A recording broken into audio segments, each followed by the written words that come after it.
गिबियावनो आंनि गोसो गोरबो सिंनिफ्राय बयनिसिमबो खुलुमहरो। थाम्बनेइलाव थानाय बायदि बुजिखाबाय जानो हागौ। गावनि बेसेन गोसा समखौ गेदेरमा रायजो राजाफ्रा दसे सम खोनासंलाङोबा गासिबो खाहानिखौ बुजिलांगोन, आंनि गोसो गोरबोआवबो गोजोननाय मोनगोन।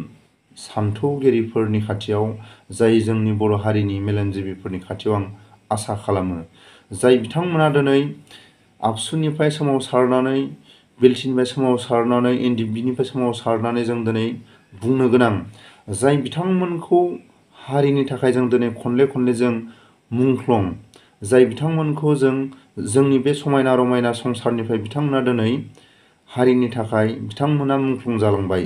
बिथांमोनखौ जेरैबायदि जों सम जोंनो बिथांमोननि माखासे मुंख्लं सानखौ सिबियो, नाथाय जोंनि बर' हारिनि दैदेनगिरिफ्रा दिनै बिथांमोननि न'आव थांनानै दिनै फंसेबो बिथांमोननि बिदा फंबाय बिमा बिफाजों माथो हैनो थाखाय, गामिनि रायजो राजाफोरजों माथो हैनो थाखाय दिनै जोंनि बर' हारिनि दैदेनगिरिफ्रा सम गैया। लोगोसे जोंनि बिर जोहोलावफ्रा रन्जन सारखौ लानानै दिनै सिनियर जुनियर, जाय दिनै बिर जोहोलावफ्रा दिनै जोबथेसालियाव बेसेबांबा दुखु खस्थ'खौ लानानै दिनै गुबुन जायगायाव, गुबुन हादराव दिनै जेलाव थानानै दिनै हांमा सुराब थानो गोनां जायो। रायजो राजाफ्राबो बिथांमोननि थाखाय दिनैसिमबो गोसो गोरबोआव दुखु मोननाय दं। नाथाय मैयानि समाव आंनि लोगो, आङो सानसे समाव एनडिबि आफादाव थानायाव बिथांमोनजों आं एखे लोगो ज' उन्दुनो मोनदोंमोन आरो बिथाङा साख्रि मावनानै दं। मा साख्रि मावदों होननानै बुङोब्ला आं दिनै रायजो राजाफोरनि खाथियाव दुखु मोनाबा आं दिनै फोरमायगोन। सानसे समाव जेब्ला जोंनि बर' हारिनि गेजेराव जायफोर बिर जोहोलावफ्रा सोरबा कामान्डारनि सिङाव, सोरबा दैदेनगिरिफोरनि सिङाव, सोरबा साफा सानैनि दैदेननायाव दिनै माखासे जेब्ला एनडिबि आफादाव थायो अब्ला सोरबा दैदेनगिरिनि आन्दाराव थानो गोनां जायो। बेबायदि समाव सोरबा दैदेनगिरिफ्रा माखासे आफादनि नेम निथिफोर बायदि बिनि बारगा माखासे गोरोन्थि मावनानै सोरखौबा पानिश होयो, सोरखौबा अनेक दाय होनानै सोरखौबा पानिश होयो। बिथांमोना बेबायदि समाव माखासे गोरोन्थिखौ बुजिनानै माखासे समाव जाय बिथांमोना आफादनिफ्राय फैनानै सारेन्डार जानानै, आरो सोरबाया माखासे हमजानानै, आरो सोरबाया गावनि देहानि थाखाय हमजानानै सारेन्डार जायो। गासिबो सारेन्डार जानाया अबेबा आफादखौल' दुखु मोननानै खारनाय नङा।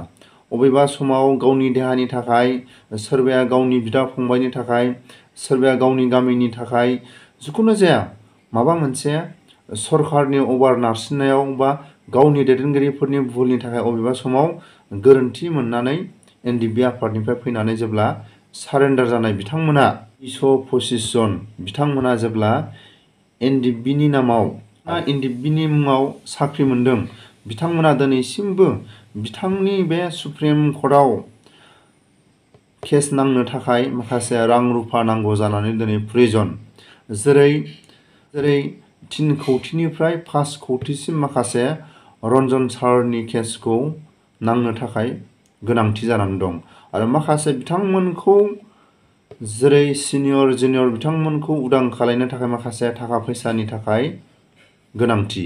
बेबायदि समाव 225 जन जायफोर सारेन्डारनि मुङाव आसाम पुलिसाव साख्रि मोननाय, बिथांमोना हेफाजाब होनो थाखाय दिनै बिथांमोना गावनि गोसो गोरबोनिफ्राय दिनै हेफाजाब होगोन होननानै बिथांमोना मेसेज होदों आरो जों खबर मोनदों। बिनि थाखायनो आं आसा खालामो फैबाय थानाय समाव रन्जन सारखौ लानानै जेसेबां एनडिबिनि बिथांमोना जोबथेसालियाव दं, बिथांमोनखौ हेफाजाब होनो थाखाय बिथांमोना साखाफारा जानानै दं।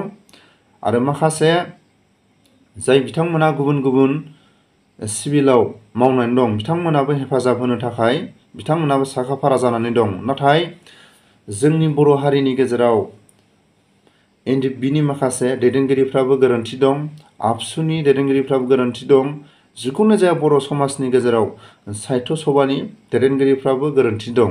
आं दिनै माखासे खोथा बुंलांनायाव दिनै आंनि माखासे बुंलांनाय सायाव गोरोन्थिफोर जायोब्ला आंखौ बयबो मोनफ्रोमबो आफादनि दैदेनगिरिफ्रा, साफ्रोमबो आफादनि सोद्रोमाफ्रा आंखौ निमाहा होगोन होननानै आसा खालामो। जेब्ला बिटिआर एकर्डखौ एनडिएफबिनि दैदेनगिरिफ्रा मोनफ्रोमबो फेक्सननि दैदेनगिरिफ्रा जेब्ला सागान हैदों, बे समाव सोरबा दैदेनगिरियानो जा, सोरबा सिनियर जुनियरफ्रानो जा, जिखुनु जाया समाव सोरबा रिटायार, सोरबा डिसार्ज, न'खरनि नाख्रेबजानाय, गावनि देहानि थाखाय, सोरबाया माबा मोनसे उसुबिदानि थाखाय सोरबा सारेन्डार जाबाय, बिथांमोनखौ जेब्ला एकर्डनि उनाव माथो होनो थाखाय, बिथांमोनजों मोजां गाज्रि सावरायनो थाखाय एनडिएफबिनि दैदेनगिरिफ्रा सम गैया। लोगोसे जायफोर बिटिआर एकर्डनि आबसुनि दैदेनगिरिफ्रा सिनियर माखासे आबसुनि बारग' आबसुनि दैदेनगिरिफोरजों मोजां गाज्रि सावरायनो थाखाय जायफोर बिटिआर एकर्डनि आबसुनि दैदेनगिरिफ्रा सम गैया। बेबायदि माखासे जों गोरोन्थिखौ जोंनि मेगनजों आरो जोंनि गोसो गोरबोजों जों दिनैसिमबो जों नुदों। आरो प्रमद बर' आरो गबिन्दआ जोंनि बर' हारिनि गेजेराव हाथियार हमग्रा आफादा माला गोदान जोनोम जागोन, जोंथ' मावफुंनो हाला बिटिआर एकर्डनि खामानिखौ। जिखुनु जाया गोदान आफाद ओंखारोब्ला जोंहा दिनै बारग'गोन होननानै गबिन्द आरो प्रमदआ गोसो गोरबोआव, प्रमद बर' आरो गबिन्द साननानै गोसोआव लादों। बर' हारिनि गेजेराव गोदान आफाद ओंखारोब्ला जोंहा बारग'सिगोन। जोंनि खामानियाथ' जों मावफुंजोबनो हाला। जिखुनु जाया गोदान आफाद ओंखारोब्ला जोङो माखासे रायजो राजाफोरनि खाथियाव जोङो बुंफ्लानो हागोन होननानै बिथांमोना गोदान आफाद ओंखारगोन नामा, बर' हारिनि गेजेराव हाथियार हमग्रा आफाद ओंखारगोन नामा, बेबायदिखौ गोसोआव साननानै लाबाय थादों। जिखुनु जाया समाव जुदि बर' हारिनि गेजेराव हाथियार हमग्रा आरो गोदान आफाद ओंखारोब्ला दायनिगिरिया प्रमद बर' आरो गबिन्दआ जानांगोन। जों नैबेखौसो बुजिगोन। आरो आं लोगोसे जोबथारनायाव बुङो, जायफोर जोबथेसालियाव थानाय बिथांमोननि थाखाय, जायफोर सारेन्डार जानायनि उनाव जायफोर आसाम पुलिसाव साख्रि मावनानै दं आरो बिथांमोना बुंदों दे जों एनडिएफबि आफादा जोनोम जायामोनब्ला जों सारेन्डारनि मुङाव जों दिनै बा एनडिएफबि सारेन्डारनि मुङाव जों 225 जन सोद्रोमाफ्रा जों साख्रि मोननाय नङामोन। एनडिएफबिआ जोनोम जानायनि उनावसो, जों सारेन्डार जानायनि उनावसो जोङो आसाम पुलिसाव जों गुबुन गुबुन डिपार्टमेन्टआव जोङो साख्रि मोनबाय। आरो लोगोसे बुंबावदों बिथांमोना, जिखुनु जाया बर'फोरनि गुबुन गुबुन साख्रि मोननायफ्रा बर'फोरनि गेजेराव माबा मोनसे सान्थि फैथों होननानै एनडिएफबिनि सोमावसारनायखौ नुनानै गुबुन गुबुन डिपार्टमेन्टआव जिखुनु जाया बर' समाजनि माखासे सिभिल मानसिफोरखौ साख्रियाव सोसननानै होदों।